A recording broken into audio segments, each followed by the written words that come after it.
Pessoal, hoje nós vamos falar sobre a evolução humana. Essa é a primeira parte, aí nós vamos dar início aqui à nossa fala relacionada à origem aí dos nossos antepassados, tá bom? Então, essa é a primeira parte. Então, inicialmente, a gente vai falar aqui da grande fraude, lições deixadas pelo homem de Piltdown. O que foi esse homem de Piltdown?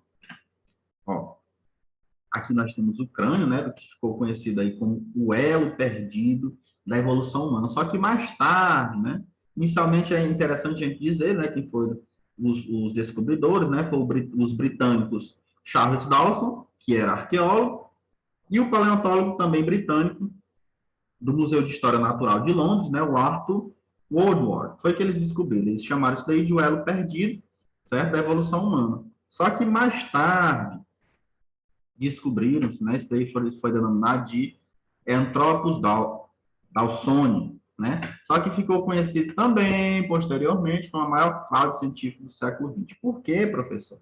Porque descobriram que eles fraudaram isso daí. Foi o que eles fizeram. Isso daí nada mais é do que um fóssil falsificado de um crânio tipicamente humano. O que foi que eles fizeram? Eles trataram esse crânio aí com ácidos e sulfato de ferro para parecer mais antigo. Olha só a ideia. Vamos falar agora um pouquinho sobre o parentesco evolutivo com os grandes grupos de macacos. Então, pessoal, já já eu falo quem é essa macaquinha aí, né? O Charles Darwin, né, depois de fazer toda aquela viagem pelo mundo, quando ele retornou à Inglaterra, ele visitou o zoológico, né, para conhecer Jane. Essa daí é a Jane, que é uma orangotango, certo? Foi um dos primeiros grandes macacos, né, a ser levado para a Europa.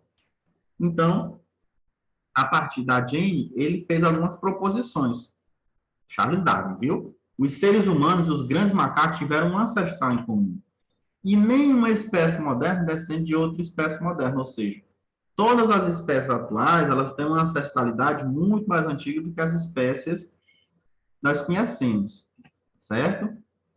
E aí ele propôs, né, justamente essa árvore filogenética, que é justamente aqui, ó, da esquerda para a direita, o orangotango, ó, orangotango, gorila, ser humano, o bonobo e o chimpanzé, certo? Posteriormente, estudos mais recentes vão dar uma mudadazinha aí nessa perspectiva, né? Que nós temos aqui o macaco do Novo Mundo, nós vamos ver mais adiante, daqui a pouquinho, o macaco do Velho Mundo, os pongídeos e os hominídeos. Olha aqui já a diferença, né? Que coloca aqui o chimpanzé e o homem como tendo um parentesco evolutivo mais próximo dentro dessas espécies que vocês estão vendo aqui, certo? Agora nós vamos ver essas semelhanças e diferenças entre os seres humanos e os grandes grupos de macacos, né? Comparações anatômicas e fisiológicas entre a espécie humana, o chimpanzé, bonobo e o orangotango. O que é que nós temos aí de diferente? As principais diferenças estão relacionadas ao tamanho relativo do encéfalo, a capacidade cognitiva, a distribuição dos pelos corporais, a dentição e ainda as mudanças anatômicas, né, decorrentes, aliás, da adaptação de caminhar sobre duas pernas. Essas são as principais diferenças. E aí vocês estão vendo aqui essa escala evolutiva que nós vamos falar justamente da questão do bipedalismo, que é justamente essa forma humana típica, né, de caminhar ereto sobre duas pernas. Só que nós tivemos também outras modificações, certo?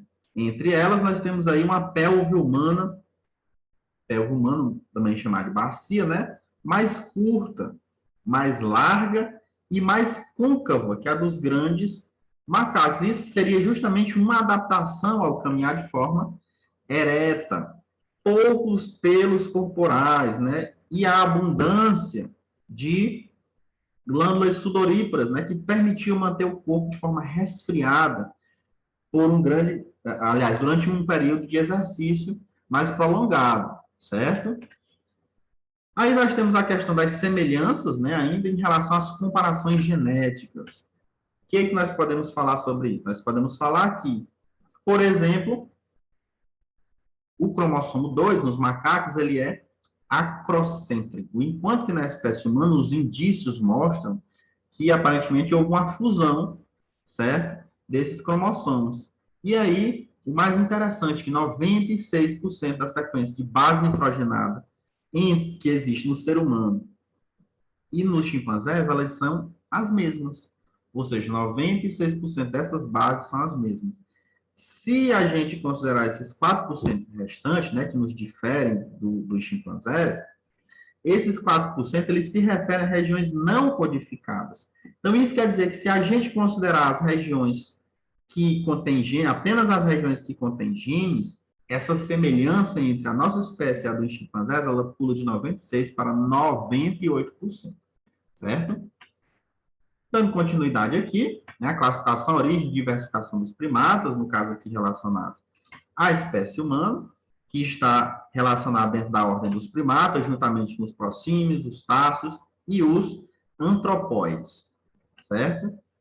No que diz respeito aos antropóides, né, surgiram há pelo menos 45 milhões de anos atrás, viveram no sul da África, né, um ambiente arbóreo, típico aí das savanas, e se diferenciaram posteriormente em dois grupos, os chamados Patirrim, que são considerados, aliás, são os animais aí que têm o nariz achatado, né? São macacos que habitam atualmente a América do Sul e a América Central, por isso são chamados de macacos do Novo Mundo, certo? E aí nós temos os catarrini, que tem esse nome aí justamente porque tem nariz para baixo.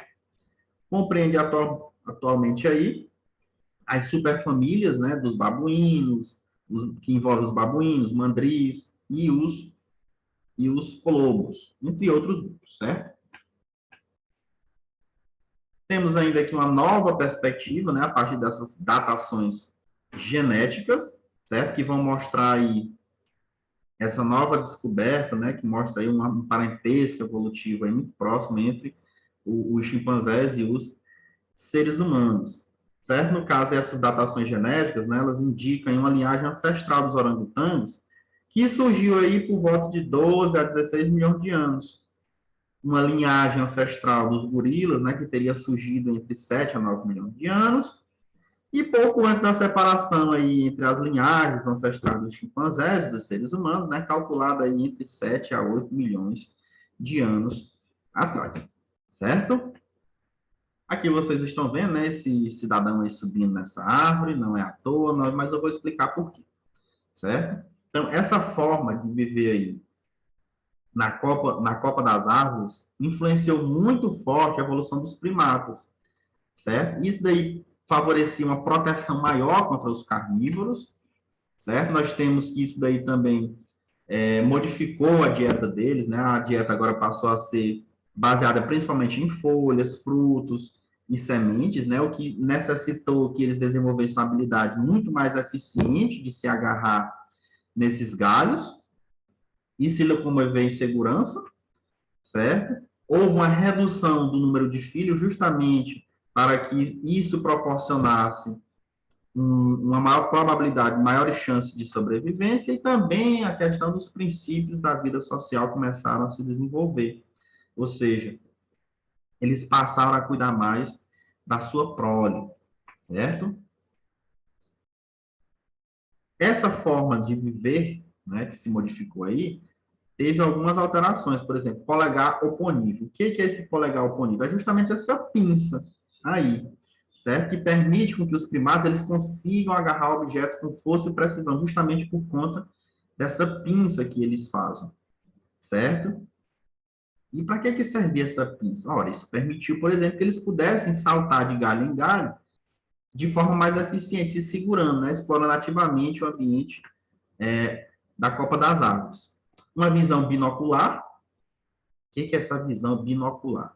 Né? Uma adaptação à vida das árvores, a viver na copa das árvores, justamente pelo fato de que haviam olhos aí situados na região frontal do crânio, ou seja, na face deles, certo? Isso permitia que esses olhos mirassem, né, o mesmo objeto com uma pequena diferença de ângulo visual. Isso permitia que o cérebro calculasse, por meio de uma triangulação, a distância entre um objeto e outro, justamente por conta de que se ele errasse o salto de um galho para o outro, isso poderia ser fatal.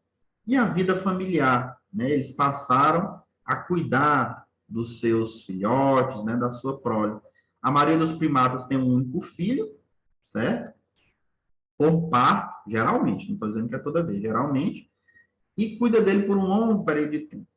No caso, há diferenças, né, entre essas espécies. Por exemplo, no caso da espécie humana, nós levamos meses, né, para atingir um determinado grau de mobilidade e independência que, por exemplo, os chimpanzés recém-nascidos eles têm.